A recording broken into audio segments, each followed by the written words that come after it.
Welcome to Slice, Property Made Possible. We're a platform on a mission to reduce barriers to home ownership. This podcast is a safe space for our community to learn together and build the confidence required to start on their property journey. When you're ready to start, head along to slicetobuy.com and sign up for your free dashboard. Anyway, here we are at another episode of Slice Your Property podcast, and today we are joined by Dave, the king of East Auckland real estate. Whoa, awesome introduction, and I'll take it. That's pretty much what Hannah told me beforehand. So, no, without a word of a lie, I was like, whereabouts does Dave, hang out? Yeah, that's my neck of the woods, East Auckland. That's your neck of the woods. Yeah, we love it there, yeah. Amazing. Well, we start these episodes off by asking you about your first home purchase because we have a very first home buyer-centric audience. So what is it that you remember about your first home? About my first home purchase? Yeah. Okay, what do I remember about it? I remember being, it was a bit surreal actually because I was already a real estate agent at that stage. So, when you're practicing the art of real estate and you're doing that, you're always on the other side of the fence. So you're the one working the buyers, you're working the vendors, you're facilitating the transaction. But when you're the guy, when you're the one buying, everything changes. I had a really weird experience for my first one. Do you actually want to know? Yeah, I do. Do you actually want to know? I do want to know. Oh my gosh, it was so weird if I give you the backstory on how this all happened. So I was working with one of our buyers, and they had come to a property I was selling, and I was helping them bid, and I was working them.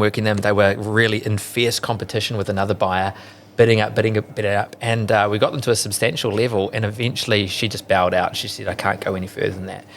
So we sold the house, but to another buyer.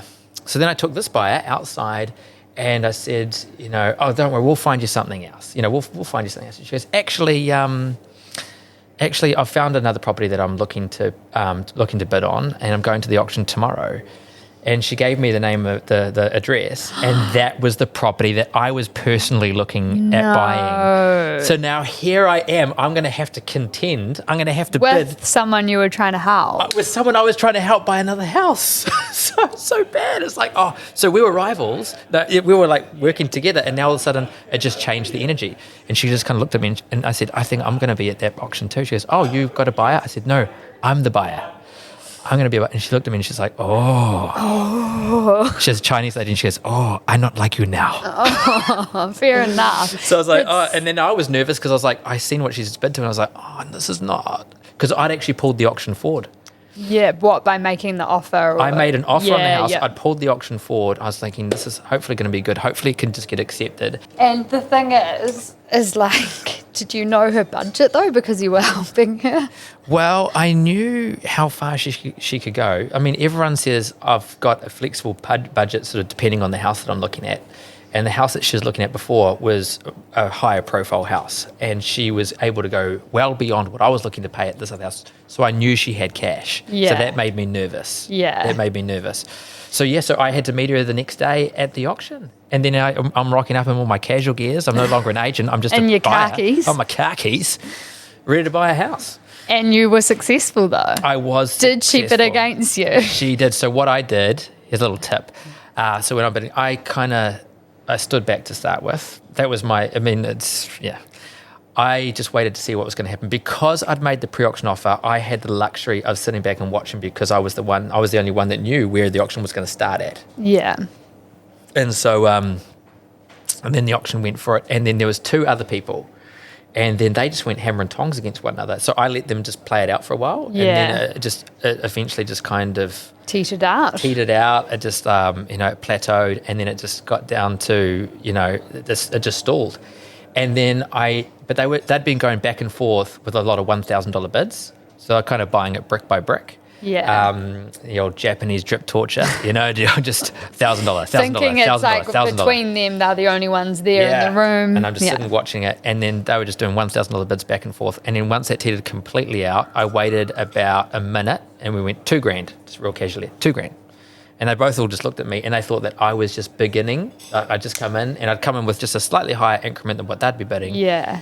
And it worked. All I needed to do was put that one bid, and then they both just looked at one another and they were Bowed out. out. And they bowed out. And then we got it. Yeah, well, So, congratulations. yeah. The psychology of it, it is true. Like, I've seen it happen as well many times, is where you just wait. I've seen a lot of boomers do it, to be fair. The boomers? Yeah, they'll wait. Are you accusing me of I'm being not calling you a boomer, though. No, not on my life. I was like talking to, a fellow peer about the boomers. Yeah. Yeah. So, so anyway, I've seen quite Amy a few just called me a boomers do that though.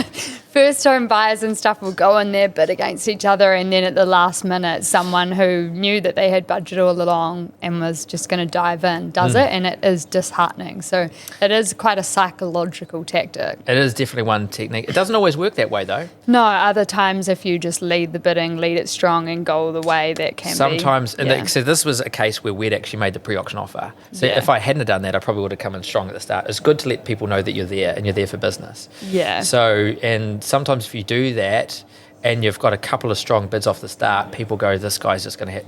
Because nobody knows how far you can go. All they can do is the telltales that you're giving them, which is confidence. Yeah. And they might go, nah, okay, we're out. We're not. Which is interesting that you're in your car keys, You'd think in your real estate, that kind of gear, you'd be scaring a few people off more. Yeah. No. Yeah. Well, actually, maybe I should have gone suited up, But no, I kind of like just the casual approach. Yeah. For that one, that's just what I do. Too rich to care. Like, that's Too the rich vibe to you're care. putting Just, on. it's like it's like Peter Jackson with billions of dollars still drives a Toyota Corolla, and A lot of sing with the wealthy Starbies. people actually They do. just like have average fashion sense, or just don't care. Like, it's not what they prioritize. The richer we get, the less. The less you care, less maybe. fashion sense we get. It's true. That's the correlation I'm making feel today. like that's there. The middle class do well. They're the ones that. Yeah, the middle class always look quite slick, and that's how you know that they're not rich enough for you. Yeah, that's it. They look too good. They can't buy the house. Yeah, you've spent that on a suit and you can't afford the house. Yeah. That's pretty much it. And hey, getting into real estate as well. So obviously you're an agent when you went to buy, which is useful because you already had a bit of knowledge. What does your career journey look like into real estate? My career journey has been an interesting one. I came in probably about 6-7 years ago, and I got into real estate. And yeah, I kind of came into it. My father-in-law was a real estate agent. He owned his own office in LJ Hookers in East Auckland. And LJ Hookers, you're the best. Exactly. They had the teddy bears and everything. Yeah. And why was I mentioning that? Yeah, well, I was able to see the world of real estate before I got into it and what it was all about. And I was just blown away with how prehistoric the industry was. It felt very untouched. So people were claiming to be real estate marketing geniuses and marketing gurus and all this kind of stuff. I was like, well, what are they doing that's a genius and marketing guru? And they really weren't doing anything at all. They were listing houses on the property press and putting it in I can the do better. Herald, and maybe if you're lucky, Trade Me. Very, very lucky. And I was like, so that's it?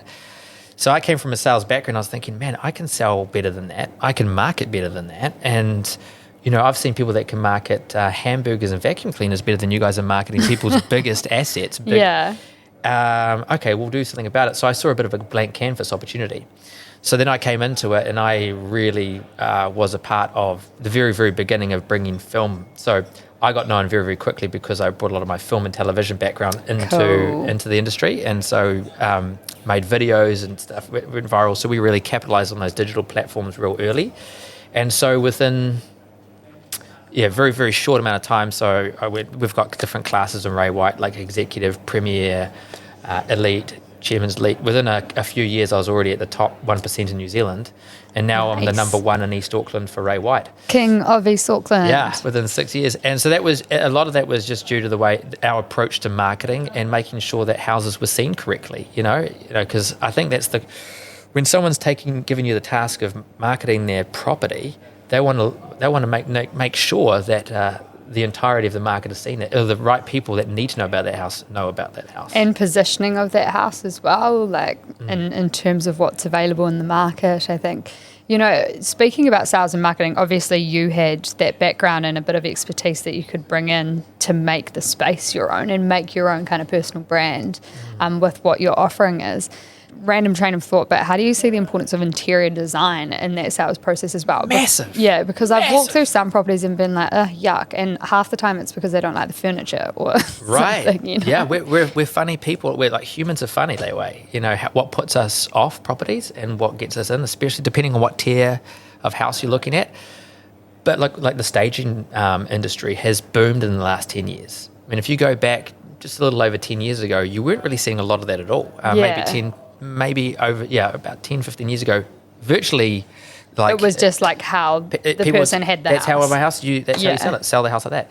So within a very short, space of time, a decade, we've seen whole industries blow up. Now, who doesn't stage their house? In fact, every single house that everyone's asking questions. How do I make this? How do I present it? How do I show it? How do I expose it? What can I do differently? Even if they're not going to get a staging company, they want all the tips and tricks on how to present it. And they know that they've got to be uncomfortable for 3 or 4 weeks to get the place seen properly, best foot forward. Yeah. No one now is like, just sell my house how it is. No one does that now.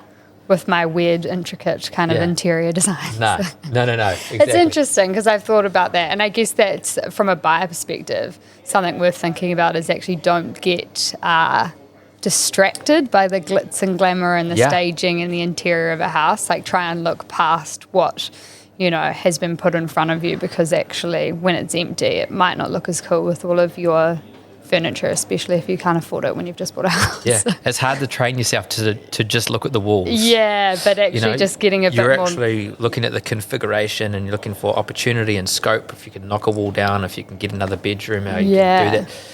And what sort of costings will be involved in the renovation of that property. But taking yourself away. I've seen some houses that have done so well just because of the way they were staged. Yeah. And actually some that weren't staged. One house, I remember just a few months ago, it sold. I reckon that probably got another few $100,000 for it. And it was actually the way the actual owner of the house, they had all this eclectic art from all over the world, and it was so awesome. And it just gave the whole house the sparkle. That felt like, wow. And it was the talk of the town. And if someone that cool can live here, then I can. Yeah. Cool people own this house. I'm kind of cool. Yeah, or I want to be. Yeah, I want to be cool. Maybe I could. Yeah. It's a perception thing, hey? Yeah, we're just wired that way, What other sort of tips do you have for first home buyers? I feel like that's almost a seller's tip, but it also is a first home buyer's tip, because you don't want to get carried away. Yeah. Not get carried away by the glitz and glamour of it all. But yeah, what sort of tips do you have for first home buyers trying to get into the market? A real big tip is, like, a lot of first home buyers love to just go on open homes. And open homes are really great, because open homes, you get to feel the house, know the house, see the house, what's on the market, what's available. But they're getting indications from agents as to what those houses may sell for. But usually those indications are way off. I know. Thank you for bringing this to the floor. I thought you were going to be like one of those people that's giving me the wrong indication. Is that because you think I'm a boomer? Because you thought I was a boomer earlier? No, it's because you're a real estate agent, I'm a real estate agent. So that's 2 ticks against me. I'm a boomer and I'm a real estate agent. What I would probably say is actually it's best to, because most agencies now stream their auctions.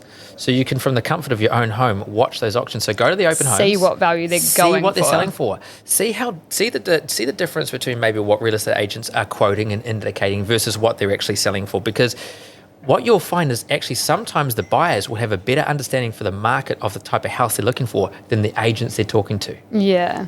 Now, because they're going to the auctions, losing the auctions, and they've got the money to part with. And they're looking for a specific type of house. So, for example, if you've got a real estate agent who's selling high-end properties, low-end properties in all over the area, they're going to have a wide range of knowledge. But if I'm looking for a 3-bedroom, 1-bathroom, approximately $1 million, but I'd like it to be freehold, then you're going to have a very niche search, aren't you? Yeah. And so you're probably looking at all the houses that are popping up that are more or less in that bracket. So you're going to start being very acute with your understanding. Yeah. So I'd actually put it to the buyer that they probably sometimes know more than the agent about that specific house. Put your watch list all based around that, watch the auctions and see, and then you'll start to get a really keen idea as to where those are You selling. can go, that one sold for 1.2, this one sold for 900, this one is somewhere in between the two, maybe it'll sell for 1, or, it is really that decision analysis, right? But why do you think that agents do it on purpose? Like, why do they inflate or deflate the price? Is it to get more people involved in the auction process, doing due diligence, so that they get pushed over the line? Are they all snakes? Are they snakes? Do I look like a snake? I mean, no, you don't. Just the laugh. That laugh alone was so telling. I don't know what to say. How many agents have you had on this podcast? You're my second. You might be my last at this rate. They might not come back. Oh my God. Was the first one a snake? No. And I don't think you are either. But I mean, you're a boomer. You're a real estate agent. By the way, just for the record, I'm not actually a boomer. No, but you said it's on my list. So now I'm just like, boomer, real estate agent, and snake. How many times can I insult you in one episode? We're going to go for a home run. So what was the question again? I distracted you. We were talking about... At the end of it was, are all real estate agents snakes? And I don't honestly think that. I'm just being a little bit controversial. No, you know what though? No, some of them are though. I don't think it's that controversial because a lot of them are snakes. Yeah, some of them are. But also, is it intentional that they're saying, hey, this is the price range, even though actually it probably is out of your range and they're trying to get you invested and involved in a property? Yeah, there is a part of that. I reckon there is a part of that. But another part of it too is when you're, engaging in no price advertising because you're doing an auction method of sale by negotiation, but usually with auction, you need to get everybody in there that could potentially purchase that property. So you might come in at a slightly lower bracket because you don't know. Actually, the vendors are going through an evolution the entire time it's on the campaign as to what they're prepared to sell it for because they don't know. Yeah. They want to meet the market. They don't know where the market's at. And ultimately, all those different buyers are playing the same game because they're keeping their cards close to their chest as to what they could pay for the property. Because they don't want to overpay. Because they don't want to overpay. Yeah. It's either FOMO, fear of overpaying, or it's fear of missing out. Yeah. The way I approach that, because you say it's $1 million, I say, if you've got a budget north of $1 million, it's worth coming along and bidding on the auction.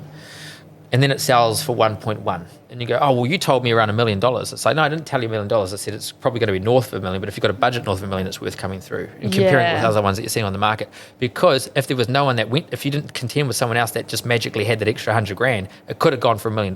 Yeah. Because then the opposite is true too, where they go, well, I saw that property on Ping Pong Street and it went for $1 million.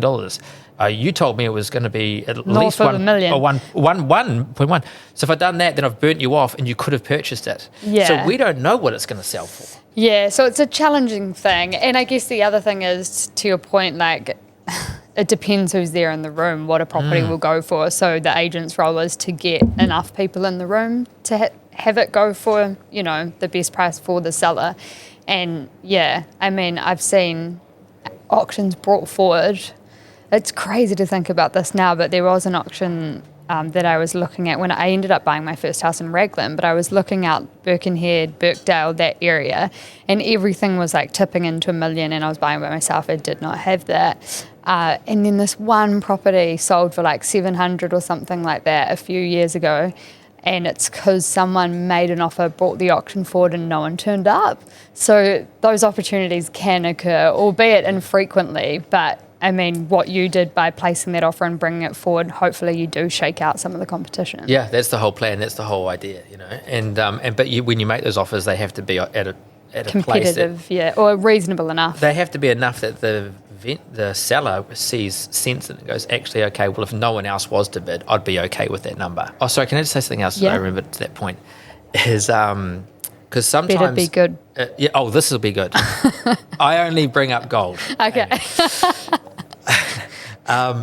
Is if you are in a position where you can purchase unconditionally, sometimes that can give you an advantage over your competition. Yeah. Because there's a lot more out there, especially in this market, that can make offers subject to finance, subject to builder's report, subject to whatever, Where if you're like, actually, I've been approved, I like it, I think I'm really in the ballpark with this one. If you can go to the auction, usually it's the vendor's preference to sell to someone who's unconditional. Yeah. And that can sometimes, if there is no one else that you're competing against, that actually gives you the advantage. Why not use it? Then they might be like, okay, well, here's a cash deal for you. So that might be another thing for first home buyers too.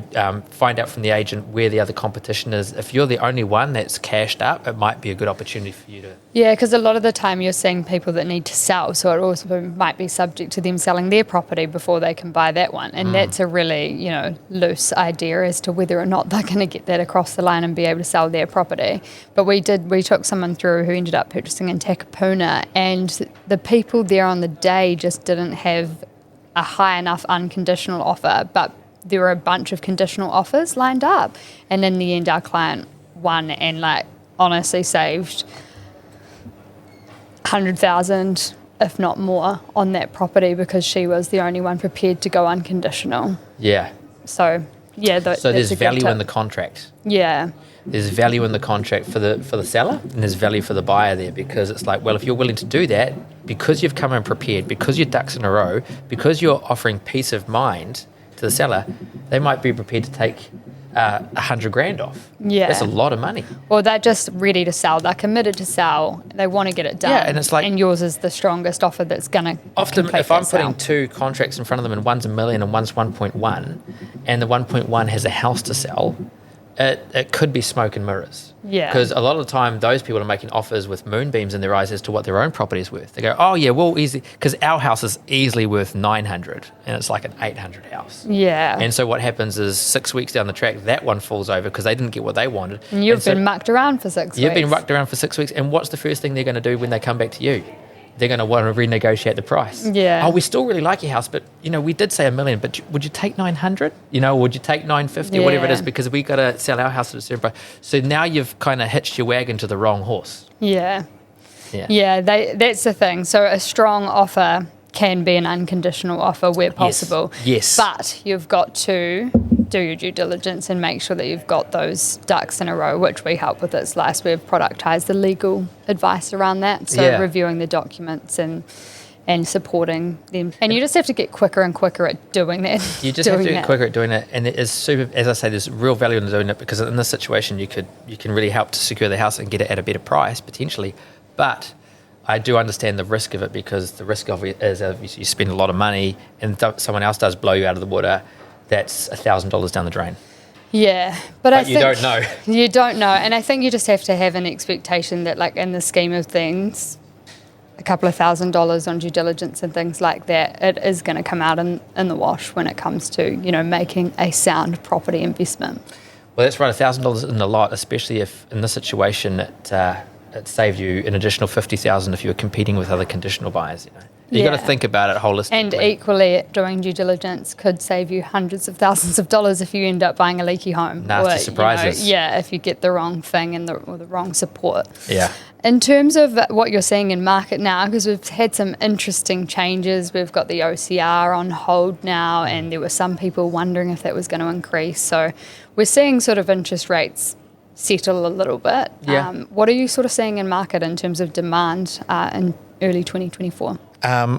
We are still seeing good demand, but we are seeing huge supply. So there's a lot of properties on the market at the moment, and so buyers just have more choice. Yeah, which is good for first home buyers. It's really good for first home buyers because, they know. I love working with first home buyers because I feel like usually there's just a lot more transparency with them, and it's not like, oh, well, we have this. It's like we're imposed at this price, bank imposed at this price. Yeah. This is what we have. It's either going to work or it's not going to work. So there's no mucking around. There's no games. It's like, yep, cool. You can either buy it or you can't buy it. Yeah. But in that, there's a lot on the market. Rather than looking at one or two houses, they can look at 5 or 6 houses that might fall within their bracket. And I actually think it's a time for them, they can get a bit more pickier with what they're after. Yeah, which can be challenging because then you get a bit more overwhelmed and there's more potential to spend on due diligence and working out, what's going to fit your needs. But at the same time, it's great that there's more variety in terms of... It is good there's variety for them because I know they're dealing with hard interest rates at the moment. I mean, as an average, the testing rate at the moment across most of the banks is about 9%. Yeah, that's right. It's a lot. It is. It's a massive amount. So it's good that, with at least they've got the option. Yeah, well, that's what it sort of tends to be. It's either you've got there's always a factor. So this is why we say don't time the cycle of when to get in, but do time the cycle of when to get out, I would say, or don't get out. But it's that you're either going to have interest rates and therefore you might have, a bit more supply. You might have a little less on the purchase price. But then when interest rates go low again, you're going to have more demand as opposed to supply. You're going to have higher prices. So it's like, pick your poison. Do you want to pay more for the house, or do you want to pay more in interest? It's like, yeah, that's exactly right. So it's a tricky one to work through, but I think it really has to be circumstantial, and you have to just want to get on the ladder. You have to just get on the ladder and then just stick at it and hold. And ride it out. Ride it out and hold. It's so funny when I'm selling. I've had a lot of buyers that would come to me and look at properties, and they've been working with me for like a year and a half. They've come to look at a lot of houses I've had, and they've said, and this is a thing I've found with some buyers, is they go, oh no, it's not worth that much money. It's not 950 at all. It's at least, it's only 900 max. I'd never pay 950 for it. Then it sells for like 970, 980. Yeah.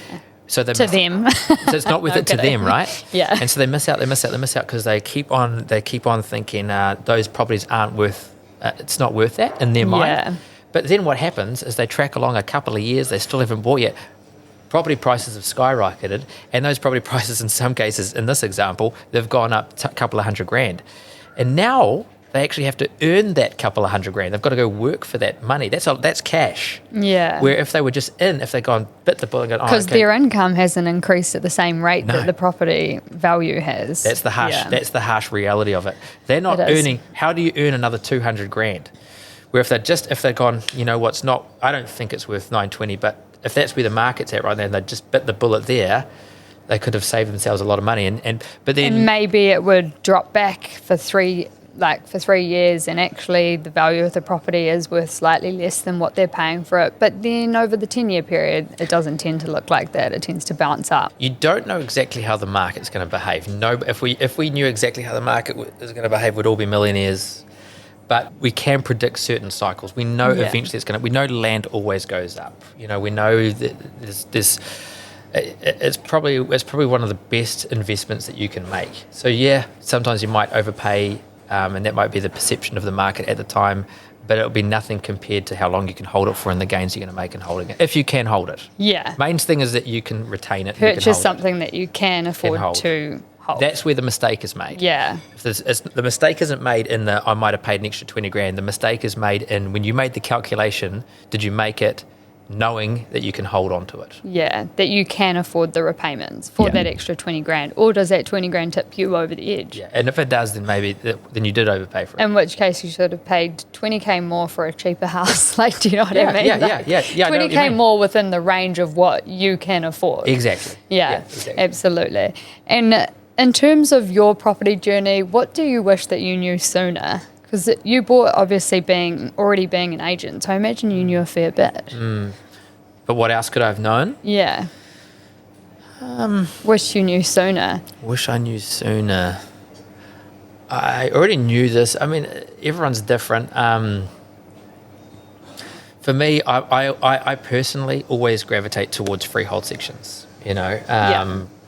Because the Kiwi dream. It's the Kiwi. It's not just the Kiwi dream, but also I just know there's value in the land. Yeah. The land, they're not making any more of it.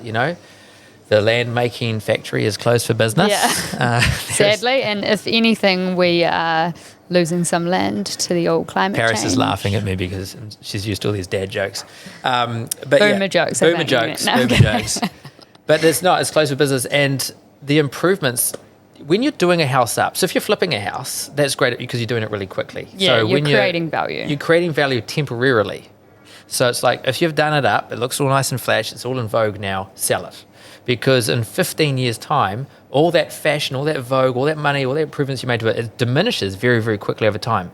You're not buying a house that was renovated 20 years ago going, this is a lovely renovated house. You're thinking, oh, God, look at this ugly house. Gross, so, we did that. Yeah, we did that. And sometimes that might be, a house that was renovated in 2000 would actually look worse than a house that wasn't was renovated 1980 because that's not kind of coming back in now. Yeah. So the value is in the land. So do it up, but then sell it. Otherwise, just bank it, keep it. So I'm always looking for freehold, because if it's a cross lease or unit title, you're not going to get the same increase. That said, cross lease in Auckland is pretty standard just because of the way that the land's set up. Did you know that? It's one of the most common titles in Auckland. But you can uncross lease it. Yeah, you can uncross it. And mine is cross lease. That's why I got really defensive. Okay. Yeah, but you can uncross it. Yeah, but I can uncross it. And exactly. So and there's just a little bit of legal work and might be 20 grand in that. So that's something that and it's we'll even better explore. if you can get your neighbours to contribute too. Yeah, exactly. We do have neighbours and we've talked about it. I ended up moving into friends that I knew before, and we didn't know. We bought the house and then we knew the people living next door. New Zealand, eh? Yeah. We all know the Prime Minister. Do we? We all like to think we do, probably. How much have you enjoyed this episode with me? Well, a lot of insults coming my way. I'm feeling really bad. I'm going to have to go for a drink after this. It is a Friday, so that's okay. It is a Friday. I've loved it. I thought it was really cool, nice. And thank you for inviting me on this fantastic platform. I haven't asked anyone else this, so you can consider yourself special. So I just felt the energy. I was it's good energy. I was like, surely he likes this banter, and then I just needed to, be appeased. Yeah.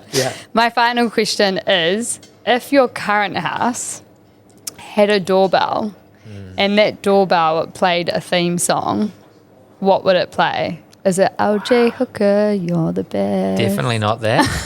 Definitely not that. Oh, wow. Man, it could ring any song. Maybe I'll Be There For You, the theme song to Friends. Oh, nice. How does it go again? I've said it now. What? I'll be there. When it hasn't been your day, your week, your month, or even your year. But I'll be there for you. When the rain starts to fall. Buying property isn't easy, but listening in will get you one step closer on your journey. Please leave an Apple or Spotify review and provide feedback so we can improve your experience. Join our Facebook group, A Safe Space to Learn Together, or follow us on Instagram at SliceToBuy. If you have any questions or topics you would like us to touch on, you can email us at hello@slicetobuy.com. A quick reminder, Slice the podcast does not provide personalised investment advice. We are not acting as financial advisors or taking into account your circumstances. To get personalised advice, join us at slicetobuy.com and engage with our partners who can act as your financial advisor or lawyer and support you with your specific needs.